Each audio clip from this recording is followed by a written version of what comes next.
नमस्कार, मैं प्रदीप कुमार। आप देख रहे हैं एनजेपी हरियाणा।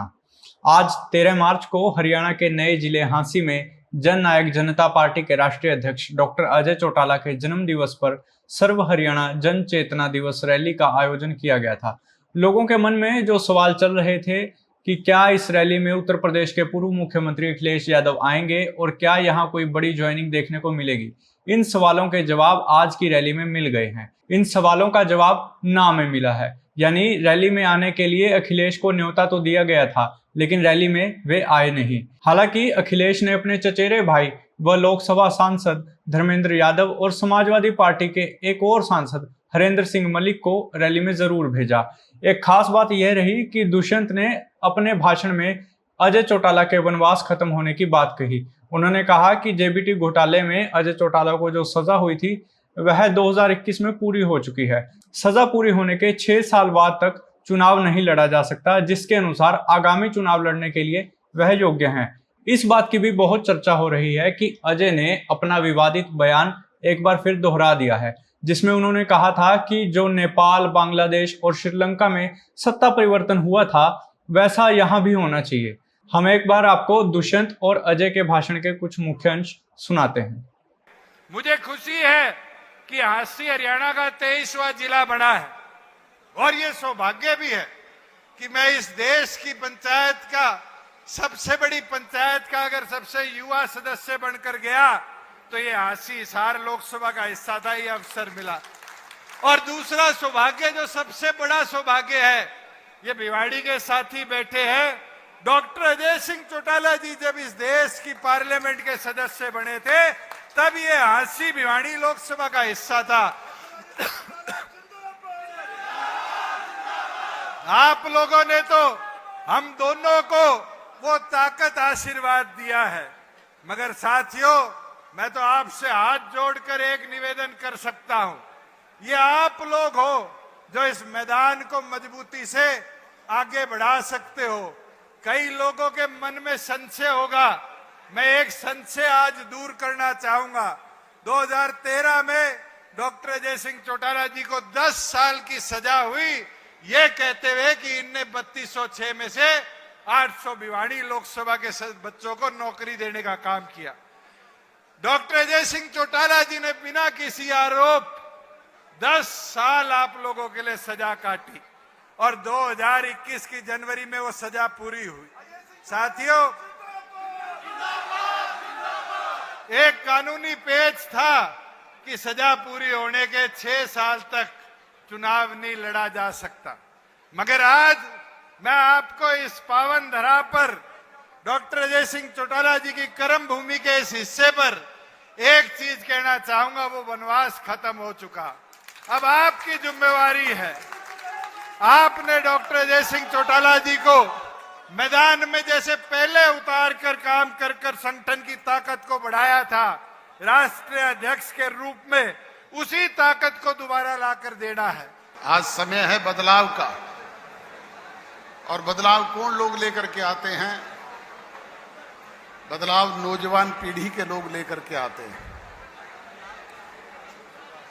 जब जब भी नौजवान ने अंगड़ाई ली तब तब इस देश में ही नहीं, पूरे संसार में सब जगह बदलाव हुआ।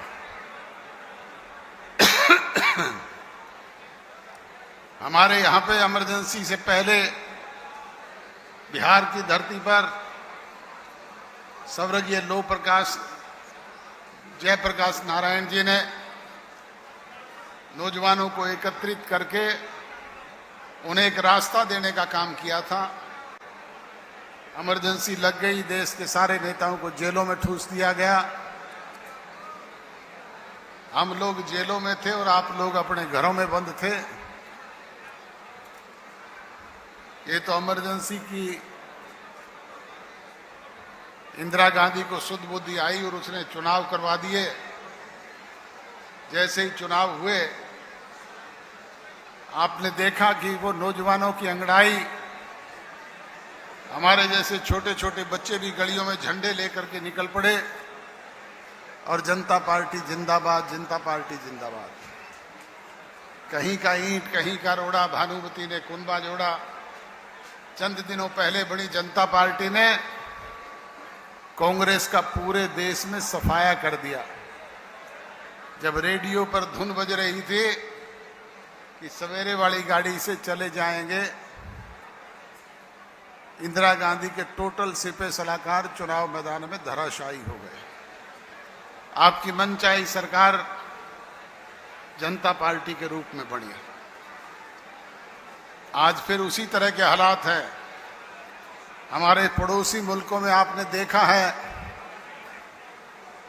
चाहे वो श्रीलंका है, चाहे वो बांग्लादेश है, चाहे नेपाल है, और चाहे वो दूसरे कंट्रीज की बात है, हर जगह लोग बदलाव के मूड में हैं।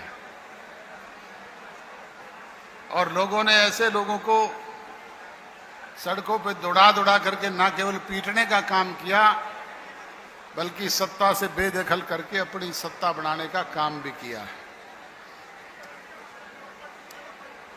चाहे वो बांग्लादेश है, चाहे श्रीलंका है, चाहे चाइना है, चाहे आपका पड़ोसी मुल्क नेपाल है, तो आज हमारे यहाँ पे भी इसी तरह के बदलाव की जरूरत है। ये बात मैं कहूँगा तो भारतीय जनता पार्टी के लोगों को फिर चिरमिराट लगेगा। मैं तो ये बात बहुत पहले से कहता रहा हूं, पर इनके बाद में समझ में आई। आज जरूरत है इन लोगों को घसीट करके कुर्सियों से उतार करके फेंकने की। और वो कौन कर सकता है? वो आप और हम सब मिल करके कर सकते हैं। हालात इस तरह के हैं कि नहीं है अब देश में? तो हालात इस तरह के हैं तो परिवर्तन तो हमको ही मिल करके करना पड़ेगा। उसके लिए लामबंद होना पड़ेगा, अपने संगठन को प्रभावी और मजबूत बनाना पड़ेगा।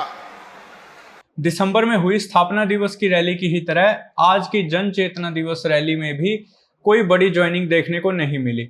इन बातों से यह तो साफ है कि दुष्यंत के रास्ते की कठिनाइयां अभी कम नहीं हुई हैं, बल्कि अभी उन्हें बहुत संघर्ष करना पड़ेगा। जजपा के लिए दिल्ली अभी दूर है। पार्टी नेताओं को धरातल पर बहुत मेहनत करनी पड़ेगी।